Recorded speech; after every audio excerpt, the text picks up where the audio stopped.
पिछले एपिसोड के last scene में देखा था कि पूरा बैटलफील्ड सन्नाटे में है। डेटी स्टैच्यू अपना राइट आर्म तोड़ता है, उसमें से एक बाल निकालता है जो सू मिंग की तरफ आता है। वो बाल सू मिंग के राइट इंडेक्स फिंगर पर 9 बार लपेट जाता है। उस फिंगर में ऐसी पावर आ जाती है कि सू मिंग को लगता है वह एक झटके में आसमान तोड़ सकता है, दूसरे झटके में जमीन। यह है पहले गॉड ऑफ बर्सर्कर्स की असली लेगेसी, और अब पूरी साउथ मॉर्निंग में सब समझ जाते हैं सू मिंग अब एक नई लेजेंड है, एक नया गॉड ऑफ बर्सर्कर्स बन सकता है। बैटलफील्ड अब पूरी तरह से तबाही के मोड में आ चुका है। शैमन्स की तरफ से एक ऐसी हिम्मत और ताकत का मालिक बंदा है जो खुद डेटी स्टैच्यूज पर अटैक करने की काबिलियत रखता है, और ये कोई और नहीं बल्कि शैमन ट्राइब का सबसे बड़ा ग्रेट पैट्रियार्क है, जिसने कभी 3 महान बर्सर्कर्स से अकेला लड़कर भी जिंदा बच गया था। ये वही है जो चाहता है कि आगे कभी भी कोई बर्सर्कर बोन सैक्रिफाइस रियल में ना जा सके। उसकी स्पीयर आसमान को चीरते हुए डिसअपियरिंग बोन सैक्रिफाइस स्टैच्यू पर गिरती है, लेकिन स्टैच्यू पर कोई असर नहीं होता, बस एक ठंडी नजर डालता है और वैनिश हो जाता है। स्काई मिस्ट सिटी से एक ओल्ड आवाज गूंजती है, अगर हमारे डीएटी स्टैच्यूज इतनी आसानी से टूट जाते तो बर्सर्कर ट्राइब कब का खत्म हो चुका होता। इमोर्टल्स भी नहीं तोड़ पाए तो तू कौन है मोलुओ। साथ ही एक ब्लू रोब्ड मिडिल एज्ड आदमी आसमान में आ जाता है। उसके चेहरे पर यूथफुलनेस है, लेकिन आंखों में हजारों साल की गहराई। वो त्यान लानमिंग जैसा दिखता है। वो सुमिंग के पास आके बोलता है, back down and go to Sky Mist City, मुझे तुमसे बाद में कुछ पूछना है। सुमिंग तुरंत रिस्पेक्ट के साथ झुक जाता है और स्काई मिस्ट सिटी की तरफ उड़ने लगता है। तभी ब्लैक फॉग से एक और कोल्ड स्नॉट आता है और फॉग ब्लू रोब्ड आदमी की तरफ अटैक कर देती है। आसमान में फिर से महायुद्ध शुरू हो जाता है। शैमन्स के 3 पावरफुल वॉरियर्स, बर्सर्कर्स के 6 वॉरियर्स सब क्लैश कर रहे हैं। नीचे भी दोनों ट्राइब्स फिर से लड़ना शुरू कर देते हैं। इसी बीच शैमन्स की तरफ से एक मैकरल पाइक, एक जायंट मिथिकल फिश, आसमान में दिख जाती है। उस पर एक औरत बैठी है, ग्रीन बैम्बू से एक हॉन्टिंग ट्यून बजाती है। उस ट्यून के साथ बैटलफील्ड के सब वेंजफुल स्पिरिट्स लाशों से निकलकर हवा में घूमने लगते हैं और लाशें खुद चलने लगती हैं। डेथ की ऑनरा पूरे बैटलफील्ड को ढक लेती है। ये केओनस देखते ही सुमिंग स्काई मिस्ट सिटी की तरफ जाते जाते रुक जाता है। उसकी आंखों में एक चमक आती है, तुरंत डायरेक्शन बदल देता है और फुल स्पीड में साउदर्न वॉरजोन की तरफ दौड़ पड़ता है। सबको लगता है वो बस फाइट कंटिन्यू कर रहा है, लेकिन असल में वो भीड़ में घुस के अपना पीछा छुड़ाना चाहता है। वो फाइटिंग क्राउड में घुस जाता है, फिर एज पर आके एक शैमन को मार के धीरे धीरे बैटलफील्ड के एज की तरफ निकल जाता है। उसे लग रहा है पावरफुल वॉरियर्स उसको अब भी ट्रैक कर रहे हैं। उसकी पीठ पर एंट्स की तरह अनईजी फीलिंग है। तभी पूरे बैटलफील्ड में एक और कैटास्ट्रॉफी आती है। जमीन फट जाती है और 3 मॉन्स्टर्स क्रीचर्स, एक 100,000 फुट लंबा, पर्पलिश रेड, जायंट अर्थवर्म जैसे अलग अलग वॉरजोन से बाहर निकलते हैं। इनमें से एक साउदर्न वॉरजोन में सू मिंग के बिल्कुल पास क्रैक से निकलता है। सब पावरफुल बर्सर्कर्स अब इन मॉन्स्टर्स की तरफ देख रहे हैं। यही सू मिंग का मौका है। वो अपने फैंटम फोर्क को अपनी शक्ल देकर मॉन्स्टर की तरफ भेज देता है और खुद प्रोवेनेंस ऑफ विंड का फुल पावर यूज करके बैटलफील्ड के एज की तरफ तेजी से निकल जाता है। उसकी स्पीड इतनी तेज है कि पीछे सिर्फ आफ्टरमेथ छूट जाते हैं, लेकिन स्काई मिस्ट सिटी की दीवार पर खड़ा एक ओल्ड मैन और शैमन्स की तरफ का एक ड्राइड अप ओल्ड मैन तुरंत उसके पीछे दौड़ पड़ते हैं। दोनों की स्पीड भी कम नहीं। सुमिंग अपनी डिवाइन सेंस को एक्सपेंड करता है। अब उसकी लिक्विफाइड ऑनरा की वजह से उसका डिवाइन सेंस हजारों फीट तक फैल सकता है। वो दोनों परस्यूअर्स को क्लियरली महसूस कर सकता है और गैप बढ़ाने के लिए अपनी स्पीड और प्रोवेनेंस ऑफ विंड का लिमिट तोड़ देता है। एक पल में ही वो 50,000 फुट का गैप क्रिएट कर देता है, लेकिन दोनों परस्यूअर्स अब भी उसके पीछे हैं। सुमिंग सोचता है, मुझे इन दोनों को पीछे छोड़ना ही होगा, तभी मैं बैटलफील्ड से निकल पाऊंगा। सुमिंग अपनी प्रोवेनेंस ऑफ विंड और लिक्विफाइड ऑनरा का फुल यूज करता है। उसकी स्पीड कंटिन्यूसली बढ़ती जा रही है, लेकिन दोनों परस्यूअर्स भी कम नहीं, लेकिन एक दूसरे से भी सावधान हैं। जैसे जैसे सुमिंग उनको लीड देता है, वो उनसे 80,000 फुट दूर हो जाता है और ये गैप 100,000 फुट तक बढ़ने लगता है। तभी शैमन परस्यूअर अपना ट्रम्प कार्ड निकालता है। अपने खून की 5 बूंदें निकालकर एक छोटा ह्यूमन बनाता है जो फ्लेम से जलता हुआ सू मिंग की तरफ आता है। वो मिनी ह्यूमन एक श्रिल क्राई के साथ सू मिंग के बिल्कुल पीछे पहुंच जाता है और एक drop of blood Su Ming की पीठ पर गिरता है। सू मिंग खून थूकता है, स्पीड गिर जाती है।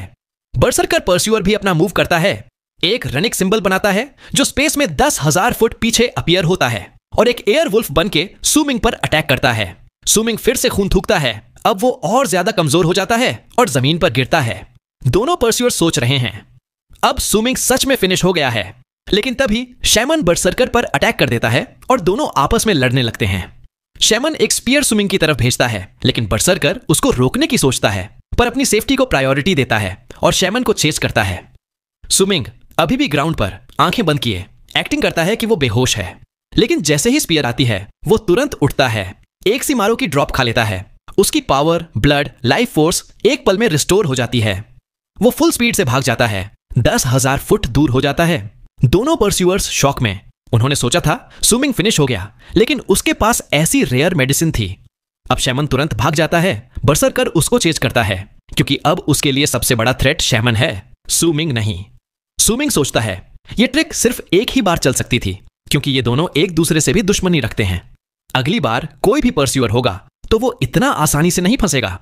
अब स्विमिंग के पास सिर्फ एक ऑप्शन बचा है। अगर आगे और भी बड़ा खतरा आया तो उसको गॉड ऑफ बर्सर्कर्स की दी हुई पावर का इस्तेमाल करना पड़ेगा। स्विमिंग अब अपनी जिंदगी की सबसे खतरनाक दौड़ में है। ऊपर आसमान में सबसे तेज और खतरनाक विंड उसको भी थकाने लगी है। इवन प्रोवेनेंस ऑफ विंड और विंड की पावर होने के बावजूद 4 दिन तक लगातार भागने के बाद उसका बॉडी लिमिट पर आ गया है। लेकिन वो रुकता नहीं, छोटे रिमोट एरियाज से होता हुआ शैमन्स की लैंड के अंदर घुस चुका है। ज्यादातर शैमन्स अभी वॉर में बिजी हैं, इसीलिए कोई उसको रोक नहीं पाता। 4 दिन बाद स्विमिंग एक केव में रुकता है, थका मांदा, और अपनी बोन सैक्रिफाइस पावर को स्टेबलाइज करता है। उसको लगता है अब वो सेफ है, लेकिन 5वें दिन उसकी डिवाइन सेंस को एक टेरिफाइंग प्रेजेंस महसूस होती है। ओल्ड बर्सर्कर उसके पीछे आ गया है। अब चेस फिर शुरू हो जाती है। ओल्ड बर्सर्कर इंजर्ड है, लेकिन अब भी डेडली है। दोनों आसमान में दौड़ रहे हैं, लेकिन बर्सर्कर सोल रियल्म का ओल्ड मॉन्स्टर अब अपनी असली पावर दिखाता है। एकदम से उसका बॉडी क्रैकलिंग साउंड करता है, वेन्स उभर आती हैं और वो एक इंस्टेंट वॉर्प जैसे मूव से सुमिंग के बिल्कुल सामने आ जाता है। सुमिंग अभी भी बोन सैक्रिफाइस रियल्म में नया, सिर्फ 1 सेकंड में अपनी डायरेक्शन बदलता है, लेकिन फिर भी ओल्ड बर्सर्कर उसके बिल्कुल सामने पॉप हो जाता है। तभी ओल्ड बर्सर्कर अपना ट्रम्प कार्ड निकालता है, एक सी ऑफ ब्लड, जो एक ब्लड वुल्फ बन जाता है। सुमिंग को पूरे एरिया में लॉक कर लेता है। सुमिंग के लिए ये डेथ का शैडो है। वो अपनी divine general armour, bone sacrifice की ब्लू आर्मर और सब रनस अलाइन करता है। ब्लड वुल्फ उस पर क्रैश करता है, आर्मर टूट जाता है, स्विमिंग खून थूकता है, लेकिन वो तुरंत नहीं मरता। ब्लड वुल्फ अब भी अटैक करता है। अब वो सेमी ट्रांसपेरेंट है, लेकिन अब भी डेडली। तभी स्विमिंग की हान माउंटेन बेल मैनिफेस्ट हो जाती है। ब्लड वुल्फ बेल से टकराता है।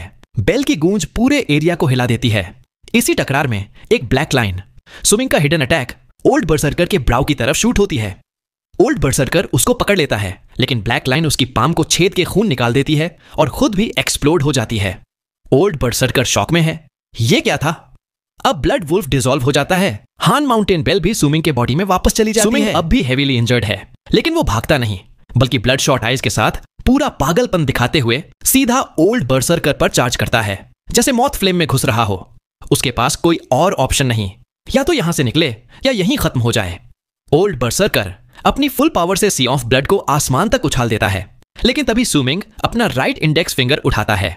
वो फिंगर जिसके चारों तरफ गॉड ऑफ बर्सर्कर्स का स्ट्रैंड ऑफ हेयर लपेटा है, जिसमें वो पावर है जो आसमान जमीन को हिला सकती है। सिर्फ एक फिंगर पॉइंट और ओल्ड बर्सर्कर की रूह तक कांप उठती है। उसको महसूस होता है जैसे उसके सामने खुद पहला गॉड ऑफ बर्सर्कर्स खड़ा हो, जजमेंट देने आ गया हो। उसकी विल, उसका कॉन्फिडेंस, सब कुछ एक पल में टूट जाता है। वो इंस्टिंक्टिवली पीछे हट जाता है। उसका दिल रुक जाता है। उसके बॉडी का हर हिस्सा चिल्लाता है, भाग वरना मर जाएगा। स्विमिंग भी शॉक में है। उसने मेंटली प्रिपेयर किया था, लेकिन इस पावर की असली भयंकर फीलिंग अब उसको भी समझ आ गई। लेकिन वो ये अल्टीमेट पावर वेस्ट नहीं करना चाहता। ये सिर्फ 2 बार यूज हो सकती है। वो फिंगर नीचे कर देता है और उसी पल ग्रीन लाइट से उसका विरेसेंट स्वॉर्ड ओल्ड बर्सर्कर की तरफ शूट कर जाता है। स्विमिंग तुरंत मेडिसिन खाता है और आसमान में वैनिश हो जाता है। विरेसेंट स्वॉर्ड ओल्ड बर्सर्कर के चेस्ट को छेद के निकल जाता है, लेकिन बर्सर्कर सोल रियल्म का मॉन्स्टर इससे नहीं मरता, बस शॉक, पेन और फियर में डूब जाता है। ओल्ड बर्सर्कर अब भी ग्रीड से भरा है। उसको समझ आ चुका है कि गॉड ऑफ बर्सर्कर्स की पावर सिर्फ मारने के लिए नहीं, बल्कि एक स्पिरिचुअल एपिफेनी के लिए है। अगर वो इस पावर को समझ सके तो बर्सर्कर सोल रियल्म के आगे भी जा सकता है। अब वो स्विमिंग को चेस नहीं करता, बल्कि जमीन पर उतर के अपनी हीलिंग शुरू कर देता है। स्विमिंग 3 दिन तक भागता है। थक के एक बैरन क्रैक्ड लैंड पर गिर जाता है। उसको लगता है अगर मैं ये पावर वेस्ट नहीं करना चाहता तो मुझे कुछ और सोचना पड़ेगा। ये बर्सर्कर सोल रियल्म का मॉन्स्टर स्पीड से नहीं, किसी और मेथड से मुझे पकड़ रहा था। थोड़ा रेस्ट करने के बाद स्विमिंग अपने स्टोरेज बैग से फायर ऐप को निकालता है, उसकी चेन तोड़ देता है उसको आजादी दे देता है। फायर एप पहले शॉक में है, फिर एक फियरी रेड स्ट्रिक की तरह जंगल में डिसअपियर हो जाता है। स्विमिंग भी एक रेवीन में घुस के टेम्पररी स्टोन चेंबर बना के हीलिंग शुरू करता है। उसके 4 बर्सर्कर बोन्स अभी भी क्रैक्ड हैं और उसके ऑर्गन्स भी ऑलमोस्ट क्रश हो चुके हैं। यह उसके लिए सबसे बड़ा चैलेंज है। तभी फायर एप वापस आता है गुस्से में और स्विमिंग को हिंट देता है कि यह एरिया भी सेफ नहीं है। स्विमिंग हंस पड़ता है, ठीक है, जब तक कोई और सेफ जगह नहीं मिलती तू मेरे साथ रह सकता है। इसी बीच स्काई मिस्ट सिटी में सब लोग चुप हैं। कोई भी स्विमिंग के बारे में बात नहीं कर रहा। उसके फॉलोअर्स भी समझ नहीं पा रहे कि स्विमिंग ने ऐसा क्यों किया। स्टोन मॉन्यूमेंट पर स्विमिंग का नाम नहीं है, लेकिन एक नया नाम है, यूए फेंक, जो अब टॉप 200 में आ गया है। और स्काई मिस्ट सिटी के स्टोन मॉन्यूमेंट के नीचे एक लंबा ब्लैक हेयर्ड चार्मिंग बंदा खड़ा है। वो स्माइल करता है, स्टोरेज बैग हैंडओवर करता है और दिल में सोचता है, मास्टर आप अभी किस मुसीबत में हैं, मैं फील कर सकता हूं। एक दिन मैं आपको क्रॉस करूंगा और दुनिया का असली फायर बर्सर्कर बनूंगा। सीन शिफ्ट होता है। लैंड ऑफ शैमन्स एकदम वीरान, सूखी और मौत से भरी हुई लगती है। जमीन पर क्रैक्स, रेवीन, हवा में उदासी, आसमान भी ग्रे, कहीं भी जिंदगी की रोशनी नहीं। इसी बैरन लैंड के एक बड़े रेवीन के अंदर एक छुपा हुआ स्टोन चेंबर है, जहां स्विमिंग अपनी हीलिंग कर रहा है। फायर एप बाहर पहरा दे रहा है। स्विमिंग अब ब्लैक रोब में, बाल खुले, ब्रेसलेट रिस्ट पर और फिंगर पर, वही गॉड ऑफ बर्सर्कर्स का स्ट्रैंड ऑफ हेयर जो पूरी दुनिया को हिला सकता है। स्विमिंग की स्पाइन में अब 4 बर्सर्कर बोन्स हैं, जिनमें से ज्यादा क्रैक्स हील हो चुकी हैं। अब वो बोन सैक्रिफाइस रियल्म की असली ताकत महसूस कर सकता है, दुनिया की इनविजिबल पावर, अपने अंदर की विंड और एक नई स्पीड। लेकिन उसे अब भी लगता है कि प्रोवेनेंस ऑफ विंड को कैसे अपग्रेड करे, ये उसको समझ नहीं आ रहा। वो विंड क्रिस्टल ऑफ इनहेरिटेंस निकालता है, लेकिन जैसे ही उसको ब्राउ पर लगाता है, क्रिस्टल उसको रिजेक्ट कर देता है। स्विमिंग को गुस्सा आता है, लेकिन वो समझ जाता है, जब तक मैं क्रिस्टल से फ्यूज नहीं होता, विंड सेपरेशन स्लैश आर्ट की 3 styles, sun genesis, lunar burial, wind separation, सिर्फ एक इल्यूजन ही रहेंगी। 3 दिन तक वो मेडिटेट करता है, लेकिन कोई प्रोग्रेस नहीं होती। तभी एक दिन उसकी डिवाइन सेंस को डेंजर महसूस होता है। वो फायर एप को स्टोरेज बैग में डाल के डिसगाइज, स्ट्रॉ हैट, ब्लैक रोब पहन के रेविन के डीपर पार्ट्स में चला जाता है। जल्दी ही ओल्ड बर्सर्कर वापस उस जगह आता है, अब और भी ज्यादा मर्डरस इंटेंट के साथ। उसको लगता है स्विमिंग जानबूझ के उसको प्रोवोक कर रहा है और अब वो भी स्विमिंग को चेज करते करते थक चुका है, लेकिन अब भी उसकी ग्रीड उसको रोक नहीं पा रही। स्विमिंग अब अपनी स्पीड, डिस्गाइज और चालाकी से ओल्ड बर्सर्कर को शैमन्स के डीपर लैंड की तरफ खींच रहा है। उसका प्लान है किसी शैमन की मदद से इस परस्यूअर को खत्म करवाना। स्विमिंग के पास अब भी मेडिसिन है और उसकी प्रोवेनेंस ऑफ विंड की वजह से उसकी स्पीड कम नहीं होती, जबकि ओल्ड बर्सर्कर को अपनी स्पीड मेंटेन करने के लिए काफी मेडिसिन खानी पड़ रही है। हर बार जब ओल्ड बर्सर्कर क्लोज आता है, स्विमिंग आसमान के सबसे हाई विंड लेयर में चला जाता है, जहां उसकी स्पीड अनअफेक्टेड रहती है, लेकिन ओल्ड बर्सर्कर को स्लो होना पड़ता है। जब गैप बढ़ जाता है, स्विमिंग वापस नीचे आता है और शैमन्स की लैंड में धमाल करता है ताकि सबका ध्यान उस पर आए। ओल्ड बर्सर्कर अब फ्रस्ट्रेटेड है। उसका इंस्टेंट वॉर्प आर्ट भी अब यूज नहीं कर सकता क्योंकि वो स्विमिंग से कॉशियस हो गया है। अब उसके दिमाग में स्ट्रगल है, क्या चीज कंटिन्यू करे या ड्रॉप कर दे। अब स्विमिंग और वह पुराना बर्सर्कर एक अजीब चेस में फंस चुके हैं। स्विमिंग, जो अब बोन सैक्रिफाइस रियल में है, लगातार अपनी स्पीड और चालाकी से पुराने बर्सर्कर को परेशान कर रहा है। बर्सर्कर सोल रियल्म का वह बूढ़ा स्विमिंग को गॉड ऑफ बर्सर्कर्स की शक्ति के लिए पकड़ना चाहता है, लेकिन स्विमिंग की चालबाजी और तेजी के आगे वह बार बार फ्रस्ट्रेट हो जाता है। स्विमिंग हर बार जब बूढ़ा बर्सर्कर उसके पास आता है तो ऊंचाई पर तेज हवाओं वाले लेयर में चला जाता है, जहां उसकी प्रोवेनेंस ऑफ विंड की वजह से स्पीड अनअफेक्टेड रहती है, लेकिन परस्यूअर की स्पीड कम हो जाती है। जब गैप बढ़ जाता है, स्विमिंग नीचे आकर जमीन पर पंच मारता है, तेज आवाजें करता है, जिससे आसपास के शैमन्स का ध्यान आकर्षित होता है। 2 दिन तक यही साइकिल चलता है। बर्सर्कर कभी चेस छोड़ने की सोचता है, लेकिन स्विमिंग की हरकतें उसे मजबूर कर देती हैं कि वह फिर से पीछा करे, क्योंकि अब स्विमिंग खुद उसके पीछे पीछे जानबूझकर तेज आवाजें करता हुआ उसका पीछा करता है। अब चेस का सीन उल्टा हो गया है। बर्सर्कर आगे, स्विमिंग पीछे, और दोनों के बीच में एक अजीब साइकोलॉजिकल गेम चल रहा है। 3 दिन बाद वे दोनों शैमन्स की एक विशाल माइग्रेटिंग ट्राइब से टकरा जाते हैं। हजारों शैमन्स, आसमान में उड़ते मछली जैसे जीव, जमीन पर चलता लंबा काफिला और विशाल टर्टल बेस्ट्स। स्विमिंग ने पहले ही डिस्गाइज पहन रखा है, स्ट्रॉ हैट, ब्लैक रोब और हाथ में स्पिरिट प्लंडर, जिससे वह एक सोल कैचर जैसा ही दिखता है। जैसे ही शैमन्स उन्हें देखते हैं, स्विमिंग जोर से चिल्लाता है, मेरे पीछे जो भाई लोग हैं, आप कौन से ट्राइब से हैं? मैं मोसू हूं, लिजर्ड शैमन ट्राइब का मीडियल सोल कैचर।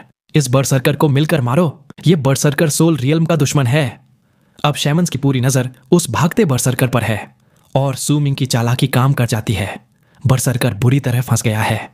अब सू मिंग और वह बूढ़ा बर्सर्कर एक ऐसी दौड़ में फंस चुके हैं जिसमें असली शिकारी कौन है यही समझ नहीं आ रहा।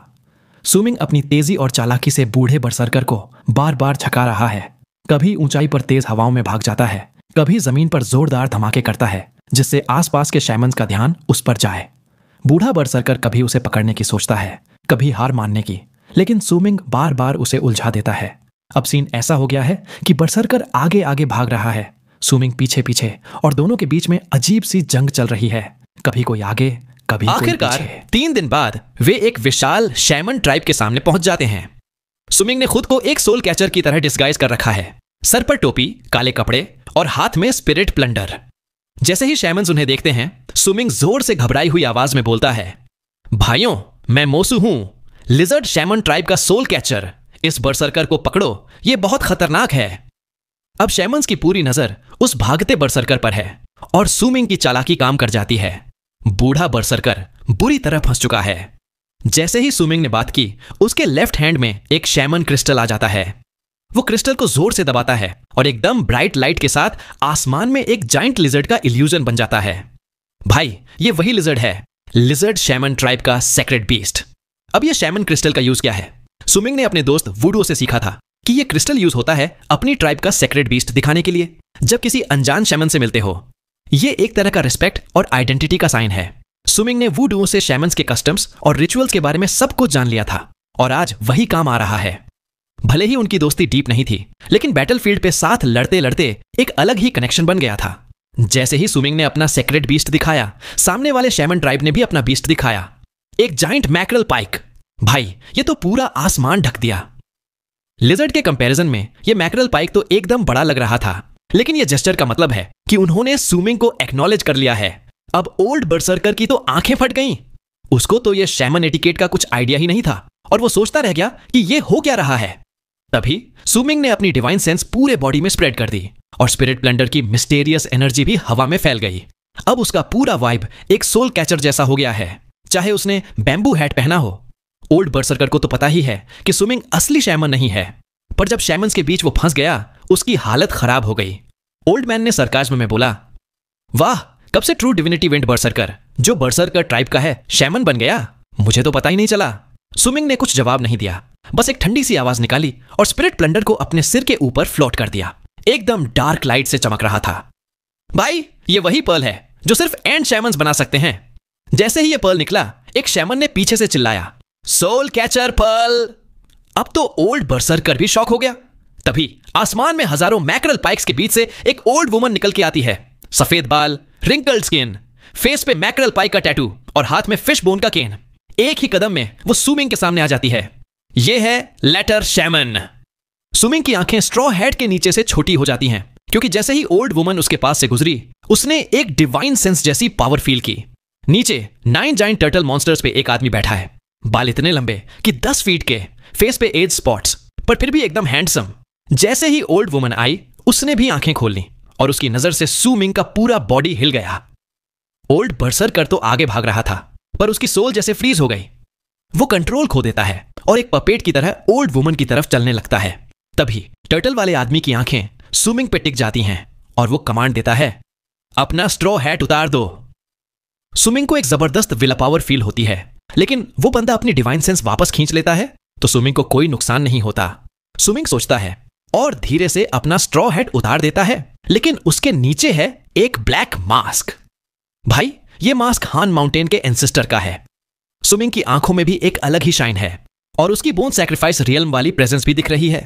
अब उसका पूरा लुक एक मीडियल सोल कैचर जैसा लग रहा है। टर्टल पे बैठा बंदा भी ये फील करता है कि ये सोल कैचर ही है, पर कुछ तो अलग है। फिर वो बंदा बोलता है, इंटरेस्टिंग, मैं तेरी बॉडी में बर्सर्कर, शैमन और इमोर्टल का प्रेजेंस फील कर रहा हूं। तू पहला इंसान है जिसे मैं देख के समझ नहीं पा रहा कि तू किस रेस का है। तू सोल कैचर जैसा लगता है, लेकिन तू सोल कैचर है नहीं। अपना मास्क उतार। सू मिंग का दिल तेज धड़कने लगता है, लेकिन उसने एक बोल्ड मूव किया। उसने मास्क नहीं उतारा, बल्कि अपने गले के नीचे लटकते ब्लैक स्टोन फ्रैगमेंट पे ध्यान लगा दिया, जो उसका लास्ट एस्केप प्लान है। एक अलग डायमेंशन में चला जाने का। साथ ही उसने हान माउंटेन बेल में से थोड़ा सा क्रैक खोल दिया और रॉड स्नैक की प्रेजेंस रिलीज कर दी। भाई जैसे ही ये प्रेजेंस फैली, आसमान के सारे मैकरल पाइक चिल्लाने लगे और पीछे हटने लगे। सबको डर लग गया।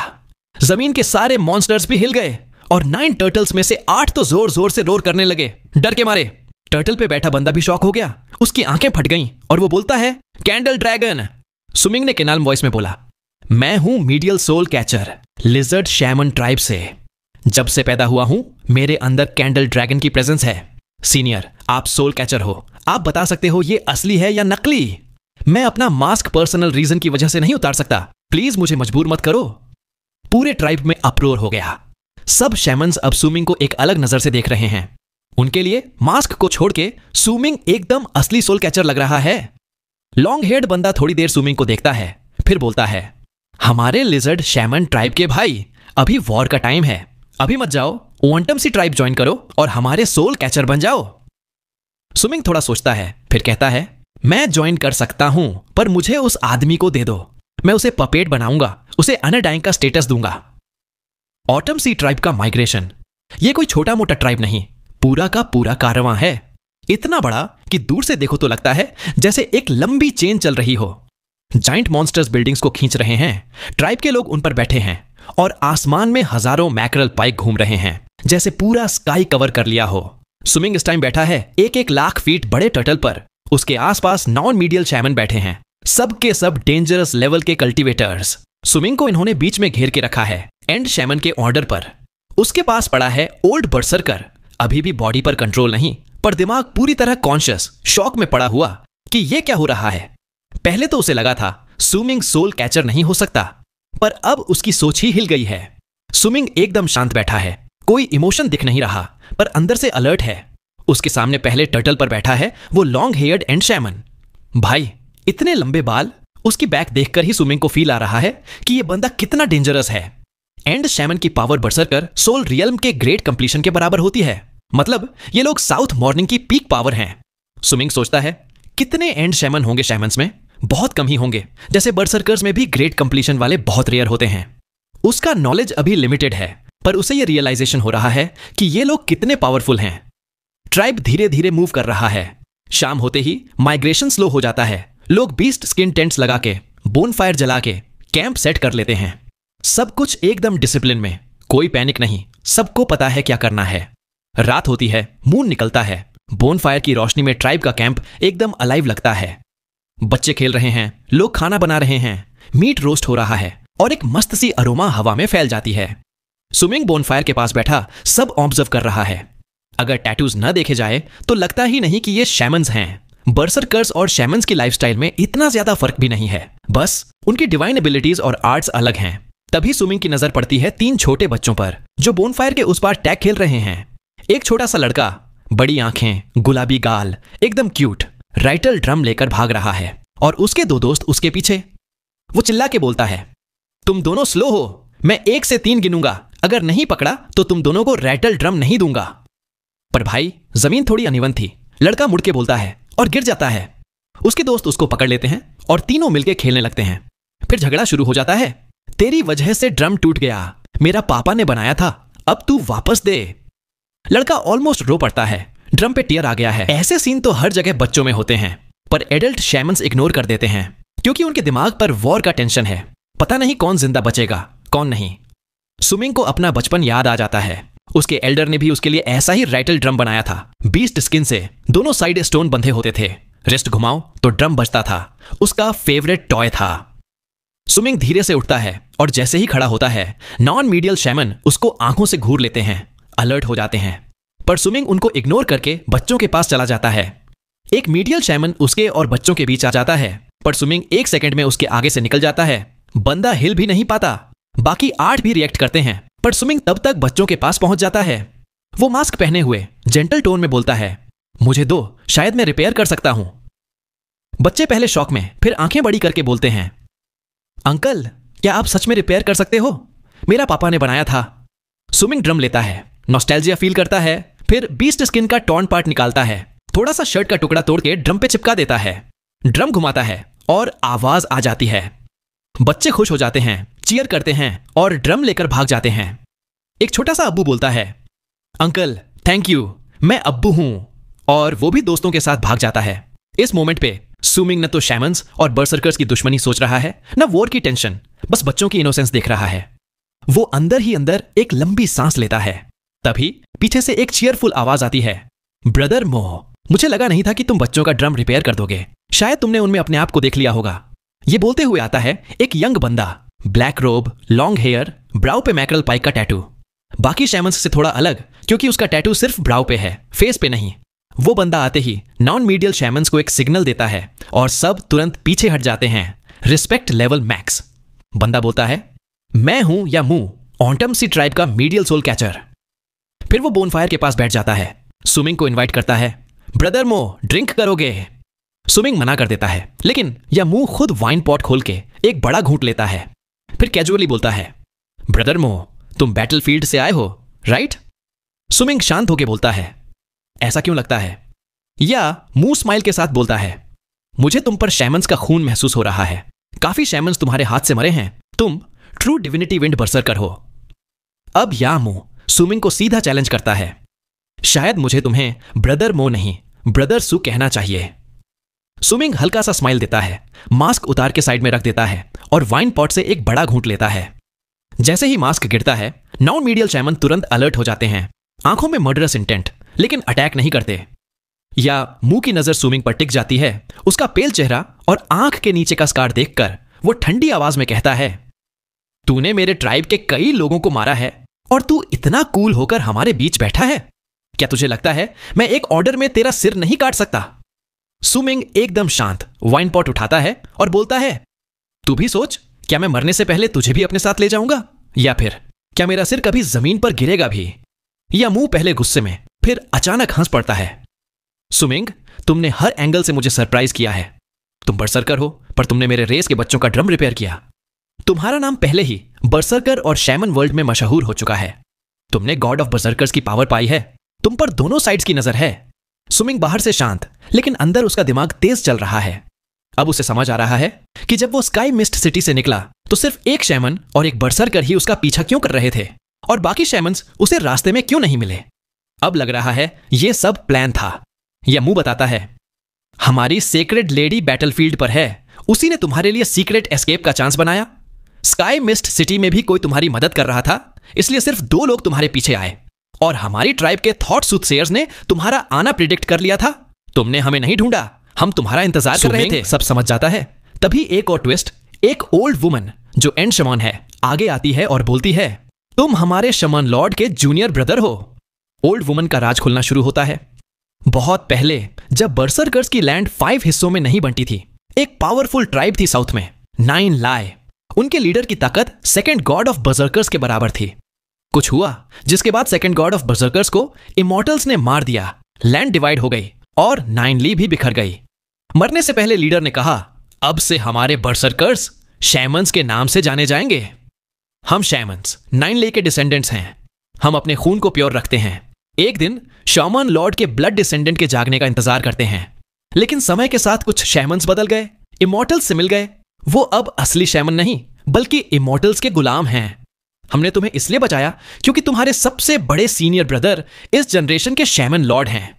उन्होंने तुम्हारे साथ 9 ली की एक शैमन सोल भेजी है। तुम हमारे लिए ऑनर्ड गेस्ट हो। सुमिंग ये सब सुनकर हिल जाता है। वो अपनी कलाई के ब्रेसलेट को सोचता है, जो तुरंत ब्लैक स्मोक बनकर एक औरत का रूप ले लेती है। यह है 9 ली शैमन सोल। औरत की आवाज आती है, तुम लोग 9 ली के किस फैक्शन से हो? ओल्ड वुमन एक्साइटमेंट में, ऑटम सी ट्राइब यंग लॉर्ड के ऑर्डर पर हम हर 9 ली ट्राइब में कुछ लोगों की मदद कर रहे हैं, कैटास्ट्रोफी के आने से पहले। लेकिन अब ज्यादा शैमन्स के खून में 9 ली नहीं बचा। इमॉर्टल्स 3 बार डिसेंड हो चुके हैं और हर बार कुछ लोग उनके साथ मिल जाते हैं इमॉर्टैलिटी के लालच में। इस बार भी अगर हमने उनकी बात नहीं मानी तो हमारी ट्राइब खत्म हो सकती है। यंग लॉर्ड प्लीज वापस आओ, हमें 9 ली की असली राह पर ले चलो। सुमिंग की सांसें तेज हो जाती हैं। उसे लगता है ऑटम सी ट्राइब ने उसे इसलिए बचाया ताकि वो 9 ली शैमन सोल के जरिए अपने सीनियर ब्रदर से बात कर सके। उन्हें सुमिंग से मतलब नहीं, उन्हें अपने लॉर्ड से बात करनी थी। ओल्ड वुमन बोलती है, स्काई मिस्ट सिटी भी अब बर्सर्कर्स की नहीं रही। लगता है वहां भी इमॉर्टल्स का इन्फ्लुएंस है। अब सिर्फ 3 साल बचे हैं अगले इमॉर्टल डिसेंट के लिए। तब और भी ज्यादा 9 ली फैक्शंस इमॉर्टल्स को ज्वाइन कर लेंगे। एंड शेमन्स भी टेम्प्ट हो रहे हैं क्योंकि वो एंड तोड़कर इमॉर्टल बनना चाहते हैं। तभी एक काल्म हिप्नोटिक आवाज दूर से आती है। अगर शेमन लॉर्ड ने अभी भी डिसीजन नहीं लिया तो मैं जोंगजे अपना ब्लड राइट सरेंडर कर दूंगा एंड तोड़ने के चांस के लिए। अगर मैं बदल गया तो मैं खुद नहीं रहूंगा। सुमिंग तुरंत पहचान जाता है, यह है एंड सोल कैचर की आवाज। जैसे ही एंड सोल कैचर ने ठंडी सांस भरी, पूरा ऑटम सी ट्राइब का कैंप एकदम सन्नाटे में डूब गया। वक्त धीरे धीरे चलता रहा और यह खामोशी सबके दिल पर बोझ बन गई, इवन सुमिंग के लिए। सुमिंग के दिमाग में पहले भी अपने एल्डेस्ट सीनियर ब्रदर के ओरिजिन्स को लेकर कई गेसेस थे, पर अब उसे असली सच पता चला। वो है lord of 9 Li shaman tribe. तभी ब्लैक स्मोक से बनी 9 ली शैमन सोल में से हल्की हल्की रिपल्स निकलने लगती हैं और एक पहचानी हुई आवाज आती है, जैसे बहुत दूर से यात्रा करके आई हो। जब तक इमॉर्टल्स चौथी बार डिसेंड नहीं हो जाते, मैं आ जाऊंगा। यह आवाज आते ही पूरा ऑटम सी ट्राइब जमीन पर झुक जाता है। मकरल पाइक्स भी आसमान में चीखने लगते हैं और लगता है जैसे पूरा स्काई एक काला समंदर बन गया हो। सब मिलकर जोर से बोलते हैं, लॉर्ड ऑफ 9 ली प्लीज हमारी ग्रीटिंग्स को एक्सेप्ट कीजिए। कुछ देर बाद वो आवाज धीरे धीरे फेड हो जाती है। फिर एक और मैसेज आता है, सबसे छोटे जूनियर ब्रदर, अभी बर्सर्कर्स की लैंड मत लौटना। जैसे ही यह मैसेज पूरा होता है, फीमेल 9 ली शैमन सोल की बॉडी धीरे धीरे बिखर कर ब्रेसलेट बनकर सुमिंग की कलाई पर वापस आ जाती है। लेकिन अब ब्रेसलेट का रंग काफी डल हो गया है। यह कॉन्वर्सेशन उसके लिए भी बहुत हैवी। सब शमैन्स वापस उठ जाते हैं। ओल्ड वुमन एक नजर सुमिंग पर डालती है और बिना कुछ बोले चली जाती है, जैसे उसका काम सिर्फ लॉर्ड से बात करवाना था। 9 मीडियल शैमन्स भी चले जाते हैं। अब सुमिंग को कोई नहीं रोक रहा।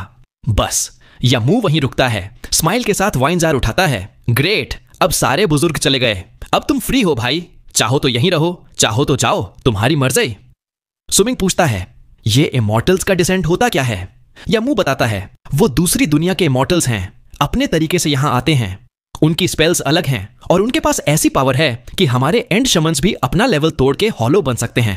यह टेम्पटेशन इतना बड़ा है कि कोई भी ओल्ड मॉन्स्टर जिसकी लाइफ खत्म होने को है मना नहीं कर सकता। मैं भी कभी कभी सोचता हूं। सुमिंग फिर पूछता है, क्या तुमने इमॉर्टल्स देखे हैं? यामू कहता है, हाँ 2 देखे हैं, एक बूढ़ा आदमी और एक औरत। बूढ़ा आदमी 10 साल पहले आया था, सर जोंगजी से लड़ाई हुई थी। मैं डिटेल्स नहीं दे सकता, पर बैटल सिर्फ एक इंसेंस स्टिक जितनी देर चली। बस एक जायंट हाथ देखा जो आसमान में 9 बार मुट्ठी बंद करता रहा। उसके रोप पर पर्पल ड्रैगन था, 4 चीजें क्लॉज में, बॉटल, पर्ल, छोटी तलवार और एक चीज जो क्लाउड्स में छुपी थी। लड़ाई के बाद बूढ़ा आदमी चुपचाप चला गया। सर जोंगजे वापस ट्राइब आया, चेहरा बहुत खराब था। सुमिंग फिर पूछता है, दूसरी कौन थी? या मुंह कहता है, वो एक औरत थी, ज्यादा सुंदर नहीं, पर उसकी आंखों में पूरा एक अलग ही दुनिया थी। वो न शामन थी न बर्जरकर, उसकी प्रेजेंस अलग ही थी। उसने मुझे देखा तो उसकी आंखों में कॉन्फ्लिक्ट, पिटी और थोड़ा सा डर भी था, जैसे वो मुझसे डर गई हो। पर उसकी पावर एंड शामन जैसी थी। अब तक नहीं समझ आया कि वो इतनी अफ्रेड क्यों थी। सुमिंग चुपचाप आसमान की तरफ देखता है। उसकी आंखों में गहराई आ जाती है और उसके चेहरे पर एक अलग ही चार्म आ जाता है। या मुंह भी एक पल के लिए सुमिंग को देखता है, फिर अचानक शॉक हो जाता है। तू सुमिंग ने आंखें नीचे कर ली और फिर से शांत हो गया। यमू बोलता है, अभी जो फीलिंग तूने मुझे दी वो बिल्कुल इमॉर्टल जैसी थी। अगर मुझे तेरी असली पहचान न पता होती तो मैं तुझे इमॉर्टल ही समझ लेता। सुमिंग कहता है, इमॉर्टल? हाँ। और उसके दिल में कड़वाहट आ जाती है क्योंकि उसके दिमाग में कुछ थ्योरीज हैं जो वो एक्सेप्ट नहीं करना चाहता। फिर वो पूछता है, इमॉर्टल्स कहां डिसेंड करेंगे? कब? बैटलफील्ड पे जो औरत थी, क्या तुम जानते हो कौन है? या मुंह बोलता है, 3 साल बाद डिसेंट होगा, एग्जैक्ट डेट नहीं पता। जब रात को दिन जैसा या दिन को रात जैसा लगने लगे, समझ जाना वो वक्त आ गया है। लोकेशन है cloud shaman summit, land of the shamans का हाईएस्ट माउंटेन। और बैटलफील्ड वाली औरत का मुझे कुछ नहीं पता, पर एक जगह है जहां इमॉर्टल्स मिलेंगे, god of shamans temple, cloud shaman summit पर। यह मुंह एक वुडन स्लिप निकाल के सुमिंग को देता है। यह मैप लो, सिर्फ हमारे ट्राइब के लोगों के पास होता है, तुम्हें काम आएगा। वॉर के टाइम भी ट्रैवल सेफ नहीं है, अपना ध्यान रखना। सुमिंग मैप लेकर खड़ा हो जाता है, रेडी टू लीव। उसके पास अब करने को बहुत कुछ है। अपनी कल्टीवेशन को नेक्स्ट लेवल ले जाना, विंड और लाइटनिंग बजरकर आर्ट्स को मास्टर करना, क्रिस्टल्स ऑफ इनहेरिटेंस को फ्यूज करना, रॉड स्नेक का मेटामॉर्फोसिस और हान माउंटेन बेल को रिफाइन करना। 3 साल में उसे और भी ज्यादा स्ट्रांग बनना है। तभी आसमान से जोर की गरज सुनाई देती है। मकरल पाइक्स एक साथ चीखने लगते हैं जैसे किसी का वेलकम कर रहे हों। एक जायंट मैकरल पाइक क्लाउड्स को चीरते हुए सामने आता है, इतना बड़ा कि सिर्फ एक हिस्सा ही दिखाई देता है। उसके ऊपर खड़ी है एक औरत, हाथ में बैम्बू फ्लूट, काले बाल हवा में उड़ रहे हैं, सफेद रोब पहनी हुई और चेहरा इतना खूबसूरत कि दिल धड़क जाए। यहां तक आ गए। मैं आपसे पूछना चाहूंगा कि कैसी लगी आपको ये वाली वीडियो। मुझे पता तो नहीं है, पर इतना जानता हूं कि कहीं ना कहीं जरूर से पसंद आई होगी। और अगर पसंद आई है तो आप सपोर्ट करने के लिए सब कुछ कर सकते हैं। लाइक कर दीजिए, सब्सक्राइब करके हमारी छोटी सी फैमिली का हिस्सा बन जाइए और शेयर भी कर सकते हैं। और हाँ, पहले से ही माफी चाहूंगा अगर कभी वीडियो ना आए तो, क्योंकि यार कुछ प्रॉब्लम्स आ जाते हैं जिसका आप कुछ नहीं कर सकते। बट मैं आप सभी का शुक्रगुजार हूं कि आप लोग मुझ जैसे छोटे यूट्यूबर को सपोर्ट कर रहे हो। साथ ही अगर वीडियो देखकर आपको लगे कि आप मुझे कुछ सजेशन दे सकते हो तो यूट्यूब का कमेंट ऑप्शन आपके लिए ही है। आपके सजेशन को पढ़कर मैं पूरी मेहनत से और इंप्रूव करने की कोशिश करूंगा। ठीक है, मुझे बस इतना ही कहना था। लेकिन जाने से पहले आप कमेंट में बता सकते हैं कि इस वीडियो का कौन सा सीन आपको सबसे ज्यादा पसंद आया। मिलते हैं नेक्स्ट वीडियो में, तब तक के लिए राधे राधे।